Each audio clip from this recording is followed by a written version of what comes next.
Hello and welcome to Two Words Wolves Pod. I'm Ryan Eichten. With me is Leo Sun. Leo, how you doing?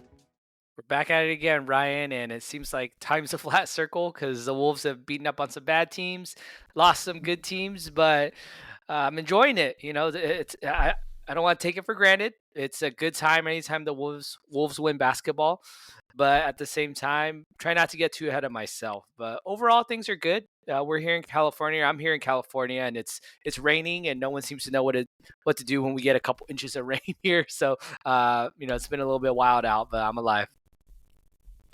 Yeah, I mean, we're recording this right after the Wolves beat up on the shorthanded Dallas Mavericks. Like you said, it's been more of the same, where they face a good team, they're not able to get over the hump. We'll go over kind of the reasons why that at least happened on Saturday against the Nuggets, but also the overall numbers look good. The record looks fine because they're taking care of business against teams that you'd expect them to beat.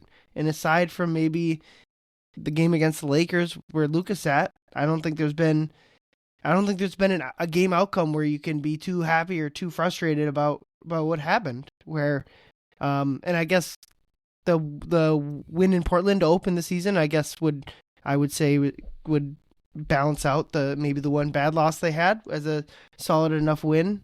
But yeah, like tonight they went up early on Dallas. They're up I think 15 in the first quarter. And they're up by nearly 30 by halftime, and then they just don't crap your own pants, and you win easily. So I don't know. Like, we'll talk about it, but it's been a weird.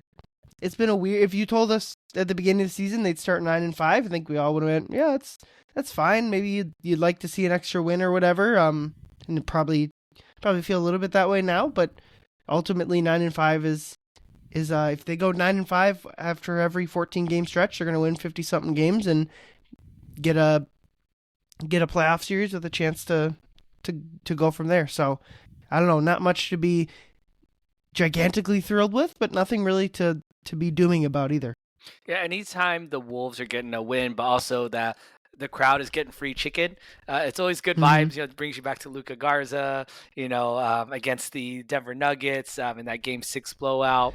There's that meme of the girl in the Nuggets game where she was just waiting for Jonas Valanciunas to miss his second free throw, which she did, and she was pissed. I show my wife that. It's one of those things where it's like, she loves that. She's like, "Oh, okay, that's funny. Like, I like this game now." And then today, they panned to a little girl that I don't think was the same girl, but a little blonde girl in the crowd after they got free chicken. And so, we're maybe a couple blowouts away from watching.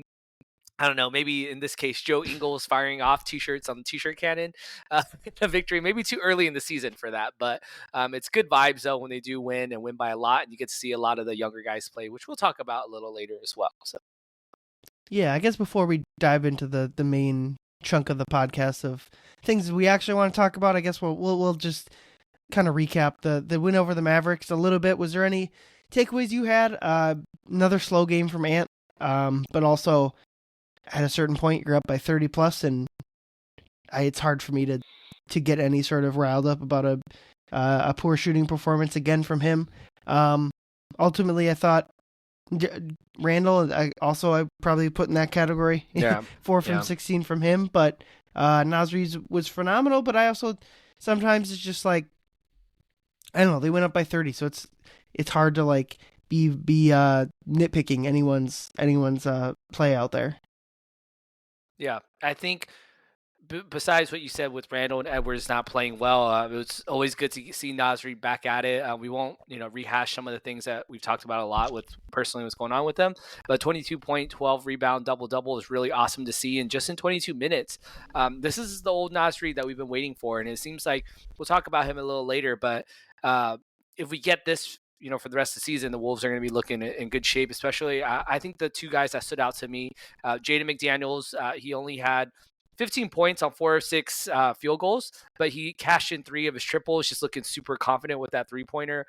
Even on defense, he had a play against Cooper Flagg where it was kind of an isolation, and he was guarding Cooper Flagg straight up. Cooper tried to dribble around him, and Jaden just kind of took a step back, like almost pulled the chair on him from in front, and just like poked the ball out, and just took it away from him. That type of defense is at Jaden that we also used to love seeing as well too. It's kind of been hidden amongst his offensive explosion this year. And then meanwhile, Rudy Gobert, I mean, he had 15 points, 6 of 8 field goals today as well too.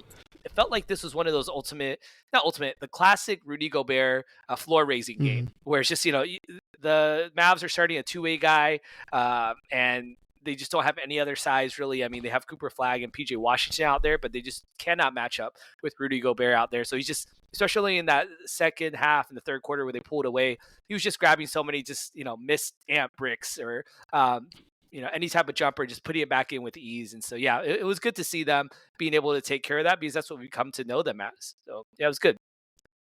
Yeah, you bring up Rudy. That's the exact point. It just feels like they won the game. Like, they could have played Rudy and a bunch of scrubs out there, and it felt like they could have won a game like tonight, just because Rudy is so dominant in these type of matchups. Like you said, cleaning up the boards, just no pay points at all. And we'll talk about it with our first topic here, but it's just kind of the duality of Gobert. It's not just this year. It hasn't just been like the classic, the offense isn't good enough for them on, and the defense isn't nearly good enough for them off. He hasn't been at all good in the 5 games against good teams, and he's been fairly dominant in almost every one of their 9 wins against the bad team. So that's the first howl or foul I put down. Like I said, the Wolves are 9-0 against teams below 500, and they're 0-5 against teams above 500. It's kind of the topic of the season right now, that they have been able to beat the good teams, and they're kicking butt against the bad teams. So, howl or foul, the Wolves' inability to beat good teams is a big deal. I am saying how it is a big deal only if we're talking about championship contention. I think for the Wolves to really take that next level, I mean, this is a Wolves team that, yes, there's some personnel changes here or there, but it's largely the same 2 iterations of the team the last 2 years where they've made it to Western Conference Finals. So we know that they could beat up on weaker teams. I mean, maybe not last year, but just overall, generically speaking, we need to see them be able to beat the best teams. And I think if they really do want to win against the best teams, they're going to have to start correcting at some point. There's teams like Denver and Houston who have also been really smushing these tanking or lower level teams. But they're also winning some of the higher profile games as well, too. It's not to say that they're, due to they can't lose to any bad teams themselves. But I do feel that if the Wolves really want to turn that corner and show that, hey, we are championship contenders, they have to be able to beat those good teams, those even just above 500 teams. Those Laker games, I know we talk about, yeah, they're doing good, but yeah, they haven't had LeBron for either game, and they didn't have Luka for one of those games. And I really want to see them be able to pull those out. The Denver games, I'm not worried about as much because they're on the end of back-to-backs both times, one of them without Ant. And the Knicks game was a game where they were in it for 3 quarters and just fell apart at the end, similar to this last Nuggets game too. So, all in all, I do think it is a big deal if they want to win the championship, but overall in the smaller scheme, maybe not as big of a deal. Ryan, how do you feel about that? Yeah, I'm actually going to say it's foul. It's not that big of a deal in this sense. One, for the regular season, it's not a problem at all. There's so many regular seasons are just built off the backs of just beating up on these crap teams. And obviously, if they literally go 0 for the rest of the year against half decent teams, they're going to not have a good record. But even if they're just even regular bad, they'll win 50 games. And that's what the season is on pace for. And I think one thing that I've noticed is I think people are waiting for, okay, there's going to be this big stretch late in the season or at some point this season where they just they're going to play a ton of good teams. And I've done the schedule search stuff. It doesn't really exist. And it's not to say it's not going to get harder, because it is. But they have the average, they have the 8th hardest schedule in the Western Conference remaining. That's right dead middle.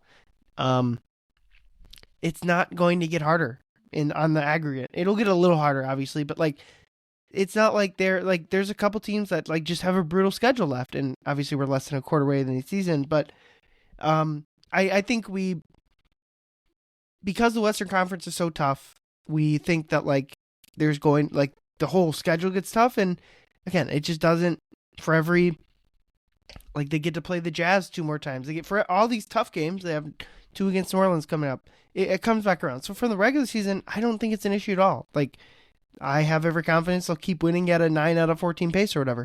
But like you mentioned for the playoff, it is something that will need to get figured out. They're just going to need to play better than they have these first 14 games.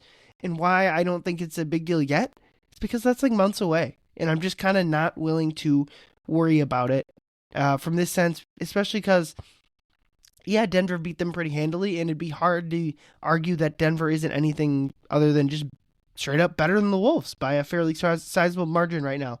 And of course, the back-to-backs played a role in the loss, but I think if both teams are at full strength, the Wolves probably still lose that game on Saturday.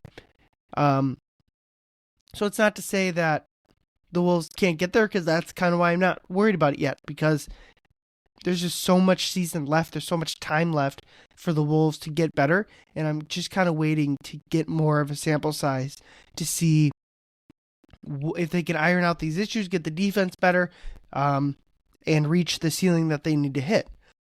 Yeah, as far as like strength of schedule, my little soapbox moment with that, if I jump on top of that, is that strength of schedule is so subjective and relative. I mean, I think there's so many times where we look at strength of schedule, especially early on, doesn't really mean that much, because there are teams, for example, the Spurs, they announced that Wemby's going to miss the next few weeks. And when the Wolves play them, like, they're still not a bad team by any means. I think, they still have great players, but they're not nearly as competitive as a team without Wemby. And so there's a lot of things that could change. I mean, the Clippers are probably on the verge of blowing it up. Not that they're a good team right now, but like, who knows what that team's going to look like in the future. And of course, like, the teams that have lost early are going to be called, the easier teams, but there's also going to be teams that, like, again, it's going to always flatten out. So I don't look at strength of schedule that much. You beat who's ahead of you. And yes, of course, they haven't played the Thunder yet. They haven't played, the Cavs or, some of those other higher end teams. So, I just look at who they play, and, they're beating the teams they should. They're losing to the ones that, that they will probably have to look at, whether it's on the Western Conference playoffs or potentially Eastern Conference team that makes it out of that side of the bracket, in the Knicks. So, it is a big deal, but it's not. So I get you on that. Yeah, and it's a good point. Like you mentioned, they play San Antonio at the end of the month. It's a home back-to-back, so they play the night before. And so with Wemby in there, that's a really tough game. A toss-up game probably at best. And now without Wemby, it's like, well, that's another game you should win. And basically, they play at Oklahoma City next week on Wednesday, and their next 9 games on like the 4 before and the 4 after are all games that Wolves are going to be fairly heavy favorites going into. So the schedule doesn't, like, I was just rolling through it because it's going to get hard. Yeah. Right around Christmas time, right before Christmas, they play Oklahoma City, Milwaukee, New York, and then Denver on Christmas Day. That's a 4-game stretch. That's tough. But there's just not. One thing that's been interesting about around the NBA so far is, like, a lot of teams are just imploding. Usually it kind of takes a while for some teams to do that, and it feels quick on a lot of these teams. So if they keep beating up on these teams, the Wolves will be in a good spot. But the one player I did want to bring up that is that the versus good team stuff seems real is with Rudy, where he is just not nearly as effective against the good teams. Brandon Beck from Crunch Wears No Pants had a good stat. This was all applicable before the Dallas game. Rudy Gobert versus below 500 teams, 8 games plus 23.4 net rating. Below 500 teams, negative 15.8. Rudy Gobert, good teams, 80% field goal percentage, 11.5 rebounds. Bad teams, 65% field goal, 6.6 rebounds. Rudy's net rating against teams above 500 is 124.9, which would rank 29th in the NBA. Only the Nets are worse. He's just not being very effective in those games. And with all of this stuff, I think I would mostly preach, like, this is a small sample size. It's 5 games. We're overreacting to 5 games, and their own 5, which is bad. But, like, I kind of feel like if you swapped, like, if they had lost, like, maybe one of these Sacramento games or something like that, and instead beat Denver once, would we feel any of that differently? I don't think so. So I just, and I guess my last point on this is that last 2-3 years, we've been, as a Wolves fandom, we've been so concerned about this team doesn't take bad teams seriously. They don't get up for the bad teams, and it's costing them X position in the standings. And so it just feel like a little disingenuous to complain about that for years. And when they, at least 14 games in, have gotten that figured out, now we're vacillating, going right to the other side. So a part of me is just kind of like, it's nothing because they're fixing something that we've wanted them to fix for years now. Yeah, they were 0-9 against bad teams, then I would be a little bit more worried. But they're 0-5, and two of those games against the Nuggets, who in my opinion, are the only true championship contending teams out of the five that they've lost against. So the Lakers will see, and the Knicks, who knows what's going to happen in the East over there. So yeah, 0-5 is not a huge deal, I guess, when it really comes down to it. Yeah, and they were missing Ant for one of the LA games. The first LA game, they just got torched by Luka, not the first team to do that. Game against the Knicks, Ant was just coming back. And then, like you mentioned, the two Denver games are second edge of back-to-backs. Yeah. So it's like none of the losses individually were anything. I don't remember freaking out about any of the losses in the moment, and I'm still not doing that. So I just kind of think, I almost think it's more of like just a coincidence than it is anything else, that they happen to have lost. Their losses happen, like their 9-5 record happens to just exactly line up with like the worst 9 teams they've played, they've beaten, and the best 5 teams they've played they lost to. Although Lakers without LeBron and Luka are probably worse than the Trailblazers, but I guess they were winning games too. That game, I almost threw my my phone through the window there, especially just and the way they won, lost. Yeah, it was a game. They were one stop away from winning that game, and that's probably if you're looking at the Wolves should probably ideally be 10-4. That would probably be the one game if they get one stop at the end of that game and save that one. Right. We're looking a little bit better, but I mean, if that game had switched, we'd still be having the same discussion and would have just flipped that Lakers game into the bad category. So I don't think I don't know. It'll be interesting to track, but unfortunately, there's not many games that are going to switch this narrative because they continue to just play bad teams. Yeah, all that matters is what the record's going to be at the end of the regular season, or the seeding is, because who's going to go back and be like, oh yeah, well, out of those 20 losses that they had, or out of their 15 losses were against bad, no one's going to go back and remember like, oh yeah, but that one game, that they lost, they were resting, Paolo Banchero and Franz Wagner, so that Magic game doesn't, no one's going to remember that, right? So it's just going to matter what happens at the end. Yeah, and it's just like this whole season is such a game of like just giant sample sizes, and we have such a small sliver of what's going to happen this season. So I think it's always like I know I bring up baseball a lot, but it's like a left-handed, like in general, left-handed baseball hitters are bad against left-handed pitchers. That's for pretty much everyone but Ichiro. All left-handed hitters are bad. And so it's like a guy has a good solid month and you're like, oh, he can hit left-handers now. It's like, no, maybe you're just like looking at the tiniest sample size possible, right, and extrapolating it out, and maybe it's nothing. And it's not to say this is the losing 5 games of good teams is nothing. It certainly is something to monitor. I'm not willing to extrapolate out and be like, oh, they got no shot of beating X team because they can't beat good teams. Right. At least not yet. But on to topic 2, we kind of touched on it earlier. Ant has had his first kind of rough little stretch of the season since returning from injury, at least. Against Denver, I thought he was particularly struggling. He did have 26 points, but it came on 8 of 23 shooting, missed all 8 of his 3-pointers, and then tonight had 13 points on 5 of 14 shooting, 1 from 7 for 3. Again, if they had needed him to score more, maybe things look different. But I would kind of say the defense looked pretty rough from Ant. It did feel like a lot of performances from him against bad teams earlier in his career. But again, hard to really get too riled up about a team that they won by 30. So it's hard or they were going to win by 30. It's hard to get to. But the howl or foul is it just a cold stretch from Ant? I'm going to say howl. It is just a cold stretch for Ant. He did boast about being in the best shape of his entire career heading into this season.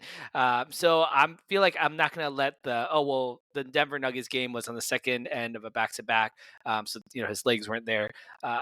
He should bounce back, and I think he will bounce back. I thought it was going to happen today against the Mavs. I don't do sports betting, but if I did, I definitely would advise, okay, I'm taking the over on Ant, because I felt like, that 0 for 8 is going to get blasted out of the water. But again, he went 1 for 7 today. So I think, as you mentioned, you kind of, foreshadowed, it's a defense that I'm a little bit more concerned about. That you can't have a cold stretch shooting the ball. We all know that happens. That happens to the best of them. Steph had a game recently. I think Nuggets. I forget, or the Warriors. I think beat the Pelicans. It was, and Steph couldn't hit a shot. All game. And this is the best shooter of all time. And so cold stretches happen, but you can't go cold with your defensive effort. And that's kind of what we saw at the end of that Denver Nuggets game, especially in the fourth quarter. Uh, if he's in the best shape of his career, then he shouldn't be like, oh, well, I was tired, and so I wasn't, active attacking the point of attack. I think Jamal Murray just blew by him way too often in that Nuggets game in the first half, and I think everyone kind of pointed out. I put a screenshot up on Blue Sky of like four, including myself, different people, 4 or 5 different people saying like, well, Ant just gave up on the game. It was early in the fourth quarter. He had missed a couple shots, and then I forgot who he was guarding right in front of him. But they passed the ball and they just kind of face cut him right in the front, and then Ant just lets him blow by him for an uncontested layup, and then the Wolves call a timeout. And I think that was kind of where I'm like, okay, you can't do that. Like you can have a bad shooting night, but you can't just sit there and be like, you know what? I'm just not going to be in the zone. It's a classic case of letting his offense affect his defense. And if he has aspirations to make an all defensive team and wanting to win a championship, he has to be the leader, and he cannot do that. So, the shooting, again, I'm a how I think it's just a cold stretch, but that defense, he's really got to turn around. I think against this Dallas Mavericks game from tonight, it's hard to say you play bad defense when, again, you blow them out by 30. And, who's he really guarding in that game? He's guarding Brandon Williams. That's a guy that I think he played for a Wolves Summer League team at one point. But yeah, so it's hard to garner anything from this game. Ryan, what do you think about Ant just going through a cold stretch right now? Yeah, certainly the 1 of 17 from 3 the past couple games is just a cold stretch. I would be very hesitant to read in more than anything from that. I thought this game against Dallas, he was fine. If you take out the 1 of 7 from 3, he's 4 of 7 from inside the arc. I mean, that's solid enough. I thought his playmaking was better than 3 assists. Found Gobert on the short roll a couple times I thought was solid. But the defensive awareness, I think, was down. Again, I thought the defense as a whole against Dallas was pretty darn good. Probably their best defensive performance of the season, even against just a Maverick squad that, again, second night of a back-to-back for them, had even more guys hurt, so it's probably not much to read into there, but the defense was solid. And then against Denver, I thought in the first half he wasn't aggressive enough, just trying to get his game going, but also was keeping everyone involved. And then once it kind of got time in the second half to get his own shot going, he wasn't quite finding the right spots to do that.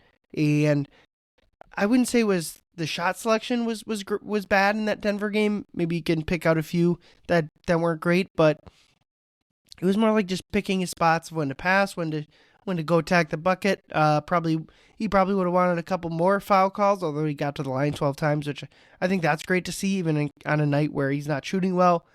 Still scores 26 because he gets to the line. But ultimately, I think Denver just did a really good job defending him, and that's probably the most unfortunate part, is that they don't really have anyone to defend him. So to see Ant struggle against that Nuggets team is a bit unfortunate. Yeah, we'll see what happens the next time. At some point, he's really got to be the leader and take it personally when he's playing a bad game. I mean, I can appreciate him in the post game of that Nuggets game saying that it's on me. I got to make my shots. If I make my shots, we win the game. I'm down with him taking accountability, but again, I go back to the same thing. You got to take accountability not just for your offense, but for your defense as well too. If you want to be the leader, you got to take the lead and say that I can't just let Jamal Murray get to where he wants to. I can't just let guys blow by me when they want to. I like to see him take that personally. And the next time, when they play the Thunder, all right, this is it, man. I mean, this is a team that, everyone kind of gave you crap for after the series was over. Say, hey, they kind of kicked our butt.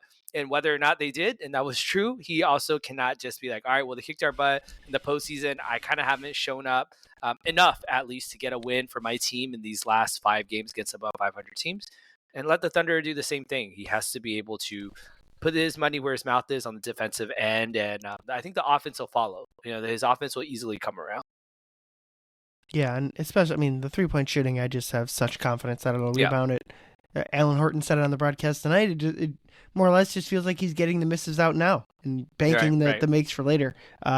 Obviously, it's not exactly how it works, but like that's what it feels like, and that's what I would expect. That it'll come back. It's just a 2 game blip, but I guess with the Denver matchup specifically, it does show that that's been the Wolves' biggest advantage, especially post cat trade, is just Denver does not have a good defensive matchup for a lot of the Wolves players. I don't think they have a good matchup for Randall. I don't think they have a good matchup for Naz, and I don't think they have a good matchup for Ant. And at least in one game, and Denver's been doing this all season to whoever they play, is they did a good job limiting that weakness and forcing Ant into tough shots, forcing turnovers, playing in the gaps, all that stuff. And um, the Wolves and the Ant just didn't do a good enough job attacking that aspect of the game. But I do know that they were so tired after that Denver game. Second night of a back to back is an excuse, no, and it's probably something they need to keep working on. Is just being able to play better when they're fatigued, when things don't kind of go according to script. The next holler foul kind of goes into that. Denver took a 17-5 lead in that game, and I think that's a big reason why they lost. The Wolves they were able to turn the game around and take a 5-point lead later, but if that 5-point lead were a 15-point lead, then could they have pulled that game out? Who knows? But a large portion of the early game stuff where Denver was going zone, and it really disrupted the Wolves for at least a couple possessions before they started to figure it out. They subbed Naz in, and then the Nuggets went away from the zone. But the holler foul zone is something that this Timberwolves team is susceptible to. Leo? I am saying foul. Not that they're never going to be susceptible to it, but that foul and that I think they can definitely beat this. I think that they have the shooters to bust the zone. And Dante and Ant and Jaden shooting the way he is, and even Julius shooting the way he is, in theory. So they should be able to bust that zone, move the ball around, get to the middle where there's a little help, and then you just kind of spray it back out for threes. And obviously they didn't do that, whether it was Ant or Dante in the game against the Nuggets.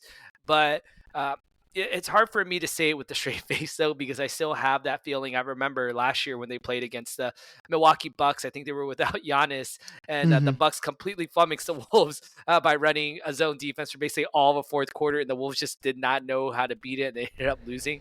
And so, I believe that was the game they did have Giannis, and it was down in Milwaukee because I was there, and they were up okay, yeah, by.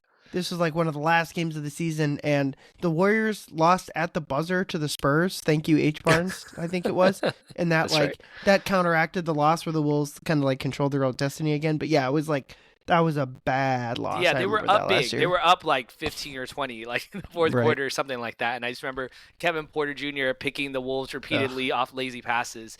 But Yep. anyways, yeah. So I think when I see that happen against the Nuggets, a season later in the first quarter, I just saw it had so much flashbacks of PTSD of that game. So it's disappointing to see him not know how to diagnose it. I feel like a big part of it is also let's get guys in who are better decision makers. Again, we'll give Rudy some flowers that he's improved in the short role over the years, at least just in the Timberwolves uniform. But we probably need to give him less decision making responsibilities against the zone. He had 3 turnovers in the first quarter, a lot of them coming against that zone defense, where they're kind of dumping it down to him, or he's finding himself with the ball with 2 or 3 guys around him, and he's just kind of doesn't know what to do. It just kind of squirts out all too often. He loses the ball. And so, yeah, I think if they get the right personnel out there, you have guys like Naz Reid, who obviously had a really good game against the Nuggets, really great game against the Mavericks as well too. That Naz is a classic fast decision maker. He's a classic point 0.5 decision making guy, and I think you put him in there. I'm not saying you have to start Naz against it, but maybe in those moments, like why not sub him in real quick to whether it's threat from 3 or him to be able to attack the basket and get quick post ups from that kind of like 6 to 12-foot mark away from the rim. I think that's to be really effective. So I think they have the tools, they have the shooting. They just need to make some adjustments, whether it's the personnel. But I do think that they're susceptible to it. But I think they could beat it. What about you, Ryan? Yeah, I mean, I think to your Nas point, Denver agrees with you that Nas is a good look for against the zone because they went away from it the minute Nas came into the game for Rudy. Yeah. Yeah, I just think there's teams that are good against the zone and just know the minute you run it, that they'll just pick it apart immediately. Probably Denver with Jokic is probably a good example of that. And there's another subset of teams that just have trouble with it. They have trouble with just it takes them a little bit to figure out what they're trying to do against the zone. And I do think the Wolves kind of fall into that category, and it goes into, I think there's just a lot of times it takes the Wolves like time to figure stuff out. Whether it be like energy levels on a second night of a back-to-back, or in years past more so is against like bad teams, like keeping that same energy or figuring out zone, or last year the clutch time stuff. Like that's just the type of stuff that this Wolves core struggles with, and obviously they excel in a lot of different things too. And even some of the struggles in the areas I just laid out come and go. So I don't think it's like this glaring like issue, but I would, if you're scouting the Wolves, I think it's something that you would have to say like, we're going to try to do this. And I think I noticed Dallas ran it in the first possession. To your point, it just like Wolves made one simple pass. Dante was open on the wing and hit a three, and I don't think Dallas ran much zone the rest of the game. So that's a good example of, like you said, the Wolves do have the shooting to beat it. You'd probably like to see a little bit more offensive rebounding against the zone, because that's another thing that the zone defense is traditionally not able to do as well. But yeah, it's something to watch, kind of similar to their record against good teams. It's something to watch, but not something to freak out about. Yeah, it's there's going to be teams with better personnel. I think the Nuggets kind of had to do that because they had just lost Christian Brown. Cam Johnson was out for that game, and so they didn't quite have maybe the wing defenders that you mentioned that can guard Ant or can guard one-on-one a little bit more. And so they kind of threw that in there. And obviously they did their homework to know that that would probably be something that the Wolves would struggle with. But when you're thinking about a team like, let's say, as active as Ultimate Test, the Oklahoma City Thunder, long limb, active defenders, I mean, their zone is probably going to be 2 or at least 3 times better than whatever zone the Nuggets were playing with their, kind of zombie wing rotation out there. So they're going to have to face it. So I agree with you. They definitely have to, whether it's a coaching staff or whether it's just flat out a shooting variance game, they're going to have to turn it around some way, understand like, hey, we got to attack this a little bit smarter, because you can't. I think it was Dane's podcast I was listening to. You cannot spot a team like the Denver Nuggets 12 points in the first quarter. Like, yes, they came back and the Wolves take a lead, and right after that, and imagine that lead could have been double digits or more had they not spotted them 12 points at the very beginning. So, all that to say, we'll see where it goes. They're certainly going to see it again this season. Yep, exactly. All right, let's move on to our Apex Alphas for this week, our leaders of the pack. I put Naz Reid. It's just been good to see him get back to his old self. Tonight he was wearing an armband with the name of his sister on it, so that's good to see that. Hopefully there's some sort of grieving process that is happening. Obviously we can't know what he's going through, can't possibly understand it, but I guess hopefully basketball has been a reprieve for him and not something that made that more difficult. But I thought he mentioned this after one of the games, that the Sacramento game, the second one I believe, was the first time he kind of felt like himself offensively in the game, and that's kind of shown itself in these last 3 games. Naz Reid has just been awesome. He's been back to his normal self. This is the Naz Reid that we thought and we knew we would get back from the Wolves' perspective, and that they're going to need. I think it's impressive that the Wolves are 4th in offense coming into the night. I would assume that's probably going to stay the same after a performance like tonight. And they've done that largely without without Naz playing well. So to get him back, maybe you'd hope to expect that defense or the offense continues to be where it is, and with Naz playing a lot of minutes at center, maybe the defense can kind of rebound to the top 10 level. I think a lot of us want the defense to be, but Leo, what do you got? My Apex Alpha is also 2 words. Naz Reid. I was gonna go with Julius Randle on this at first, just to kind of give a little different look instead of copying you on this. But Julius kind of a little stinker against his hometown Dallas Mavs. But Naz Reid, again, he led the team today against the Mavs. 22 points, 12 rebounds, 9 to 14. He did this all in just 22 minutes. And again, this is a follow up to another great game that he had. We know that Naz Reid is classically a streaky type of player that once he's going to have some games where he's going to look bad for a little bit. He'll have some games that looks good, but he looks like the real Naz Reid, as you mentioned, and he deserves it. The last 3 games, he's averaged about 18 points, 10 rebounds, 3 assists, and 3 threes per made on 47% three-point shooting, which is crazy. 57% field goal percentage overall in this last three. And so I agree with you. I mean, if Naz Reid is playing at this level, I'm really excited about where the Wolves can go because Dante's looking a lot more steady this year. Julius is looking like a well-oiled machine, understands his teammates.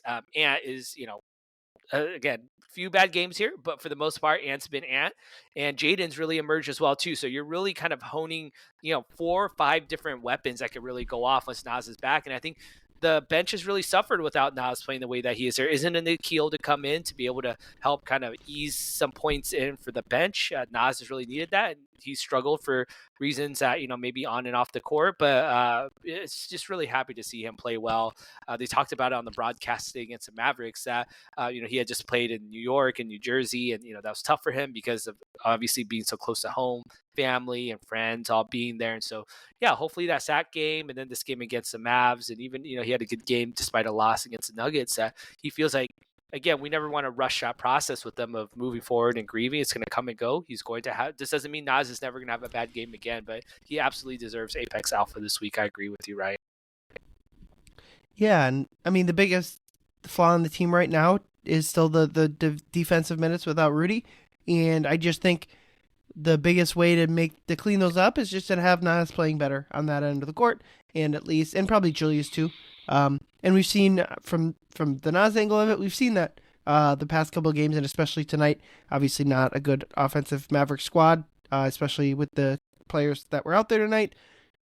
But a solid defensive effort, and I guess that's where you build it. You start with the bad teams, and maybe they can got another bad team against the Wizards on Wednesday, but you just try to build it. All right, let's move on to Prey of the Week. Who did the Wolves make their prey? Leo.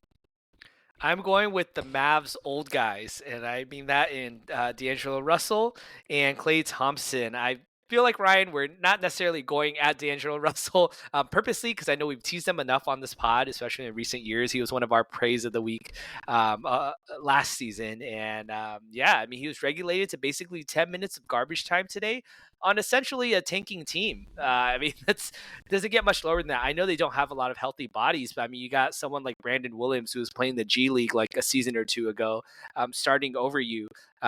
You're like, they don't even have another two-way guy to bring in to be able to play. So he's playing those minutes, and he does not look good in those minutes. I mean, Jalen Clark was hounding him in a way that, we've been on the other end of the receiving end of this, where D'Lo's just kind of having some questionable turnovers, dribbling off his leg, dribbling out of bounds, or just some wild passes going out of bounds. And so he did not look good. So I'm not trying to pile on him, but he does look old, and he's on a tough team. And, who knows how many more seasons he really has left in the league. And meanwhile, Klay Thompson, look, I'm not the biggest Klay Thompson fan. I enjoyed him as a basketball player, but I think that as a person, I don't feel sad for him. But as a basketball player, I feel a little sad for him because it felt to the point that even in this game, the Wolves are likely about to run away anyways. They were up 15, 20 points, but Klay Thompson's in the game. He was wide open for a couple jumpers. I mean, that's the one thing. That's the last thing that people say you're supposed to go as you get older is your jump shot.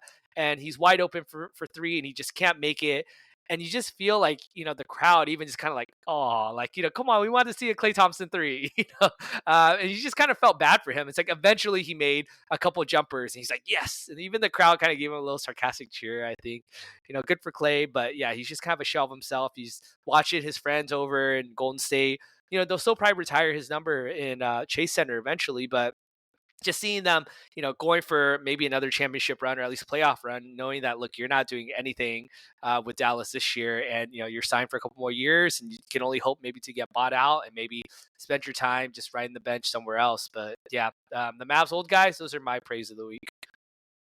Yeah, that's a good one. We don't need to harp on the D'Lo stuff any more than you already have. It's always fun to see D'Lo. I will say it was, if people remember, the reason why the Timberwolves fans stand until the first made basket was because of D'Lo. He was the one that encouraged that, and it hasn't gone away since. So I guess thank you for that.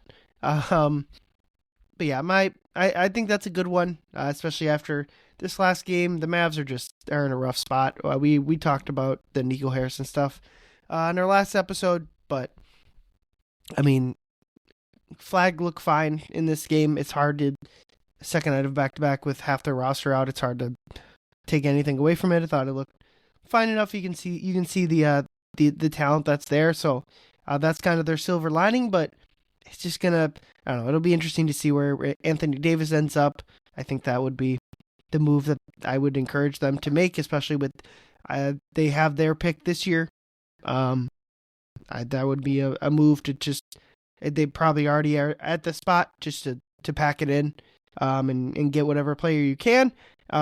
Trade AD. Depending on what the market is for Kyrie, you could try to look into that. Wouldn't be a terrible idea to just keep him and have a half decent team next year with him on it. I don't know. It's a tough look. Feel bad for the Dallas fans, but not too bad. Certainly don't feel bad about their record this year. The Luka stuff, I certainly have empathy for that, because that's a crap situation. Yeah. But let's move into our playtime segment. Just kind of, Well, I wanted to take Ryan? What about you? What about your play of the week? Yeah, I gotta hear this. My bad. My play of the week, back-to-backs. The NBA schedule annoys and frustrates the hell out of me. There's just way too many back-to-backs. And I don't mind the NBA Cup, but it's created more of them because you have these big, long off stretches in the middle of the weeks, and then with them trying to keep play, like, you just can't have a back-to-back on these Cup games because they're important. So, it just creates a lot of issues. The Wolves have had 3 back-to-backs already, and they've only had 2 games, not including the opening game, where they've had more than just like the 1 day of rest. And so, like, they're having more back-to-backs than off days, basically, because the other days often end up being travel days or whatever. But, like, I just think it's really bad for basketball. Like, basically, a quarter of a team's schedule is either the front end or the front end of a back-to-back. I think it's like 30%. Like, that's just too many. And you saw it from Dallas tonight. I mean, even if the Wolves probably would have smoked them even if they had their guys. But, like, the games are just not... The games where a team's on the back-to-back are just completely different. Like, if you watch the NFL, Thursday Night Football is not the same thing. Like, it's not how these games are meant to be played. And it's a reality of the schedule. Would I love for them to go down to like 72 games, and basically have a schedule where you play the Eastern Conference twice, the Western Conference 3 times, and your Division 4 times? I think that is 72 or close to it. Like, I think that'd be the perfect schedule. And you can eliminate most or all of the back-to-backs, because, like, that it's hard to read into these Denver matchups all that much. It's not an excuse that they lost, but it's like the way they lost against Denver on Saturday is like, if a team was going to lose because of a back-to-back, how would it look? It looked like that Denver game. They just ran out of steam. Or, I mean, they also lost the first couple minutes, but, like, if they had a chance to, like, rebound after the poor start to the fourth quarter, it's just hard when you played the night before. And Jaden, after that Sacramento game, was already like, I just want to go home, man. And he's back in the office a couple hours later. So I wish the NBA made it more of a priority to get rid of these back-to-back games. I think player health would improve as well. You get less people sitting out. I'm frustrated with the amount of back-to-backs. And these last 2 games have been a perfect example of it. Yeah, I agree with you. It's crazy to think that we're near 2025 and they still have not figured out how to solve this back-to-back issue. That always seems to be some of the coaching staff, especially the health and medical staff's number one priority to the NBA is, hey, let's get rid of these back-to-backs. That's really hurting us and leading to sports science showing that's leading to a lot of injuries. I mean, we saw that. It was announced earlier today that Victor Wembanyama is going to miss a couple weeks. And again, maybe he's a little bit injury prone. Zion Williamson hurt his hamstring. Again, maybe he's a little injury prone. But then you got guys like OG Anunoby, who's like a classic Iron Man that, he's hurt now. And then you have a lot of other guys as well, too, that have popped up on the injury list. I feel like a lot of that has been due to the back-to-backs that, they're constantly having this, and you're seeing injuries go up because of the way that, one, obviously the game of basketball is being played a little bit differently now. There's a lot more running, a lot more cutting. There's a lot more scoring going on than it used to be. So it's a little bit more exhausting of a game. And I feel like the NBA has to adjust to this, and they still haven't. So yeah, it's very frustrating to see that this is still an issue that's going on. And it's unfortunately costing some issues, even with, look at Anthony Edwards. I mean, he got hurt, but that was at the beginning of the season. It was a beginning of a back-to-back, but it's a thing where injuries aren't going away, and back-to-backs certainly are not helping. So it might not be exactly cause and effect, but there definitely is a correlation between the two there. Yep, absolutely. But unfortunately I don't think they're gonna fix it anytime soon, and so I don't know what Yeah. it's the biggest, like, I think the NBA product right now is fantastic, especially when you add in what the new TV partners have done. But the biggest thing is these back to backs are just horrendous. It's a sport that's guys are just gonna get hurt. It's like it's not there are a lot of it's a sport that lends itself to soft tissue injuries. It's not like there's other sports where, like, the quarterbacks, obviously they can use rules to protect them. Baseball hitters can stay fairly healthy, but basketball players, other than a few select guys, like, you're gonna have a certain number of injuries throughout the year, and I wish they would do a better job of kind of finessing that stuff. But let's move on to playtime. I wanted to take just kind of a big picture view of the Western Conference, which, for one, it's just like, it's a bloodbath. If the Wolves were in the East, I think you would have a very good, with the Knicks kind of struggling, with the Cavs. I wouldn't say the Knicks are struggling. None of the teams in the East, except for Detroit, who's won 10 in a row. 12-2, yeah, overall. I mean, if the Wolves are in the East, I would probably say, yeah, I think they're going to go to the finals. And then once you get there, who the heck knows what can happen.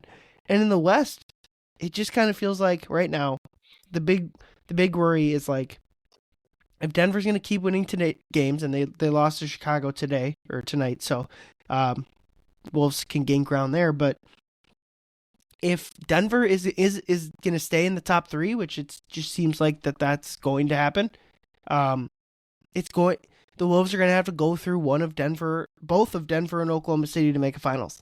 That just feels like an incredibly tall task. They weren't even able to do one of them last year. So to go through both seems tough. And even if, like, right now, if the Wolves are the 6th seed as the season stands now, they'd have to with no home court, have to go to Houston, then Denver, then Oklahoma City to make the finals. That is just incredibly hard.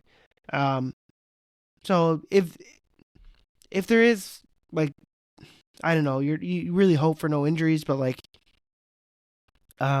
even if the Wolves were able to get up into the 7th seed, which are only a game and a half back of, I don't think that's impossible, although the Denver's got the tiebreaker right now over Minnesota. It's just, even if you're, I don't know, do Oklahoma City and Denver seem as high above everyone else as they seem to for me? Yeah, you mentioned the Nuggets losing. We're recording this. They just lost to the Bulls at home, full strength. Cam Johnson came back. They're missing Christian Brown. But aside from that, yeah, it is tough. I think when you paint it out like that, if the playoffs started today, that's pretty daunting. I would say, aside from last year, though, so let me bid you this, right? Last year, the Wolves lost to the Thunder.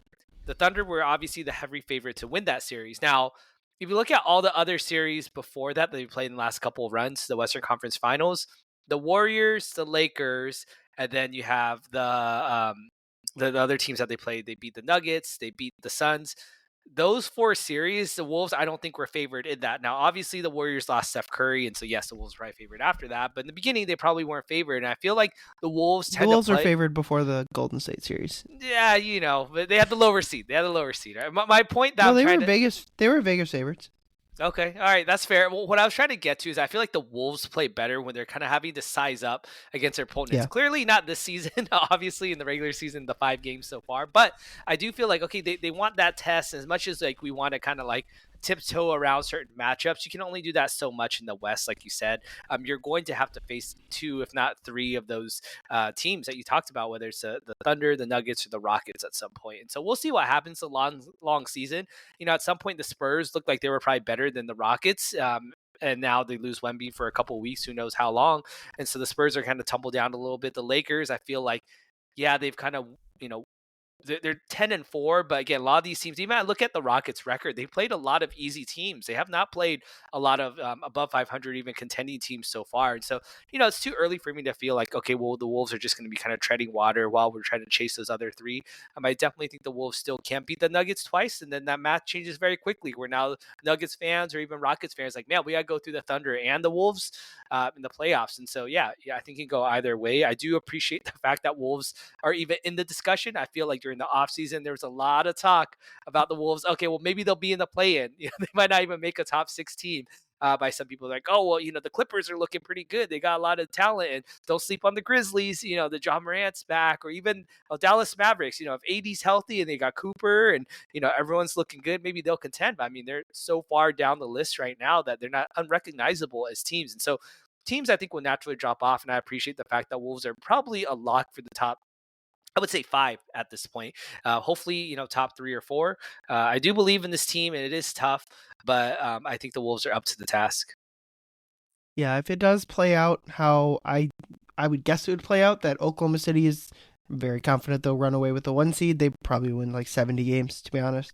And I do think Denver will probably be the 2 seed, but I don't think that that's, I guess, out of the range. What I'll say is, like you said, I'm fairly confident that, and I was before the season, that the Wolves will be a top 6 seed. And if Oklahoma City's going to be 1, which I think is a mortal lock, and if Denver's not going to fall past 3, if they're going to be the 2 or 3 seed, if that's the case, I'm not sure it really matters what seed you are. Obviously, if Denver's 3, you don't want to be 6. I think getting to 5 at that point would probably be the ideal scenario. But like if Houston's 2, that's not a pushover. Like if I don't know, it's I remember it felt like a lot of these times that the Wolves have been the regular season has been very, very important. A couple seasons ago, they were fighting to just make the playoffs in the first Rudy season. They were fighting for the 1 seed, and then last year they're fighting for the playoffs again. And obviously the games are super important, just being the Western Conference, but it's been the first year, I think, where I've just been settled in. I'm confident I know what the Wolves are. There's going to be long storylines. Like right now, they're not as good as Denver. They're not as good as Oklahoma City, and Houston's kicking butt too. So I think it'd be fair to put them above the Wolves. And the Wolves just need to be a better team than they've shown through 14 games. And I'm excited. Like it's just like I want them to start playing better teams, even just like games against Phoenix for the Cup on Friday. I think is a good type of game. Phoenix, I think, at least through 14 games, has shown they're not terrible. They'll probably finish around 500, and it seems like they're going to be a playing team. And probably a playoff team, especially if like Memphis and the Clippers aren't going to get their crap together. Phoenix will probably make the playoffs. And so just playing that type of team, I think, will be a good test on the road for a cup game where where the players have a chance to earn a little bit extra money. But the biggest thing is like a lot of my preseason thoughts have been confirmed. Of the regular season, they'll be just fine. In the playoffs, they need to play better than they've shown, and I'm not willing to write off that they can't do that, and it's going to be a fun season of just seeing where they're at. And if at the deadline or after the season we kind of conclude where we did the last couple seasons, where it's like we're half step short, maybe it'll be time then to make some sort of quote unquote big move. But right now, I think it's just trying to figure out what is the ceiling on this team? Is it championship good, or is it making the West Finals when the bracket breaks your way? Yeah, Ryan, I agree with you on a lot of these points, especially like, the Nuggets being kind of on a tear. But I do want to ask you on a serious note, or, rhetorically ask you, I'm going to read off the Rockets. When we're recording this, they're 9-3 right now. They lost their first 2 games. The first game was against Oklahoma City, where, it was an epic double overtime game, which they probably should have won, but they lost. But outside of that, they lost those first 2 games and they won 9 of their next 10. These are the 9 teams they beat: the Brooklyn Nets, the Toronto Raptors, the Boston Celtics, the Dallas Mavericks, Memphis Grizzlies, Milwaukee, who did have Giannis, Washington Wizards, Portland Trailblazers, and a 7-7 Orlando Magic team in overtime. So, you look at those teams that they beat, how many of them were they probably, favored to win? I would say the majority of those games, if not all of those games. The only hard one maybe being the Milwaukee with Giannis game. But outside of that, I mean, like they've kind of beaten a bunch of bad teams, just like we have. They just gotten probably more bad teams to play against than we have at the same time. So Yeah, But I will say that if you look at the Rockets' remaining schedule, they have a fairly easy schedule remaining for what that's worth. Again, I think, like you said, it's not even worth really looking at that stuff. Just because maybe Memphis starts playing better than 4-10 than their start. Sure. There's a lot of teams that kind of fit that bill, and vice versa. I don't know.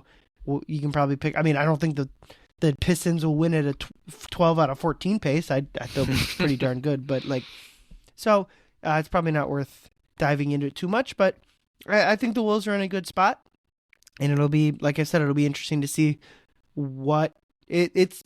It'll be interesting to see how far their ceiling can get, or is it going to be like my preseason thoughts of I just feel like this team is like a piece away. And through 14 games, I still feel that way, and we got 70 of them left, 68 of them left, so it'd be fun to find out. But let's move on to our final two words. Two words to describe the current state of the Wolves. My two words: the Cup. The Wolves are 2-0 in NBA Cup play. Hey. If they beat Phoenix on Friday, they're gonna more or less clinch, moving on to the quarterfinals. That's mostly due to the 40-point win they had against Sacramento. Their point differential is plus 54. The Thunder in their own group, which your own group point differential doesn't really matter much.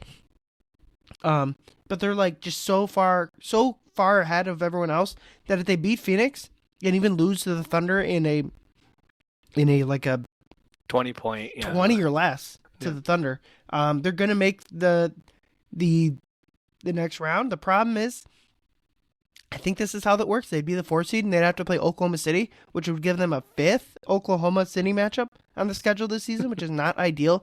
So that's kind of the interesting thing with the Cup, is you kind of get punished for winning. And that's probably one of my biggest things, is the Wolves have missed it. Like the first year, the Wolves had the perfect outcome.